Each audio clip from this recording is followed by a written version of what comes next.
Walhi meminta Pemprov Jateng melakukan evaluasi kebijakan di daerah hulu. Menyusul adanya bencana longsor di Petung Kriono, Kabupaten Pekalongan. Hal itu disampaikan Manajer Advokasi dan Kampanye Walhi Jawa Tengah, Iqbal Alma. Kalau Walhi jelas kami sangat menolak adanya satu penyebab tunggal ya, yaitu akibat curah hujan dan sebagainya. Dalam kondisi itu jelas kemudian perubahan landscape bentang alam jelas itu sangat mempengaruhi bagaimana kejadian-kejadian seperti tanah longsor, banjir bandang dan sebagainya itu. Namun kemudian Walhi belum memiliki riset sebenarnya akar dari penyebabnya apa gitu kan. Tetapi dalam hal ini, dalam sekarang ini Walhi tetap akan menolak bahwa curah hujan menjadi satu penyebab yang tunggal dari apa yang terjadi di Pekalongan tersebut. Soal mitigasi mas yang harus dilakukan untuk daerah-daerah rawan terutama longsor atau longsor terutamanya.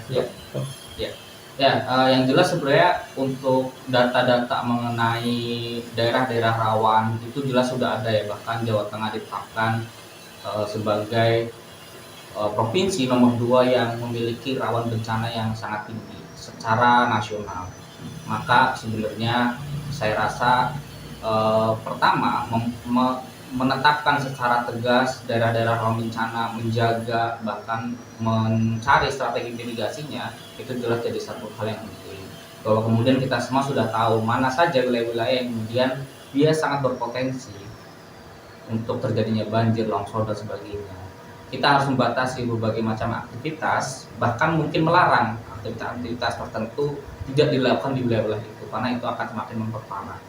Nah, selain itu saya rasa respon kebijakan menjadi penting di kondisi Jawa Tengah saat ini yang bahkan di awal tahun sudah dilanda bencana banjir longsor yang sangat besar kayak gini di banyak titik, bahkan Walhi mencatat ada 13 titik yang sangat parah terjadi di Jawa Tengah. Saya rasa ini harus dibicarakan dalam forum-forum kebijakan. Kebijakan yang dikeluarkan harus sangat berpedoman terhadap kondisi ini dan menjawab masalah-masalah kebencanaan ini, tidak kemudian kontradiktif.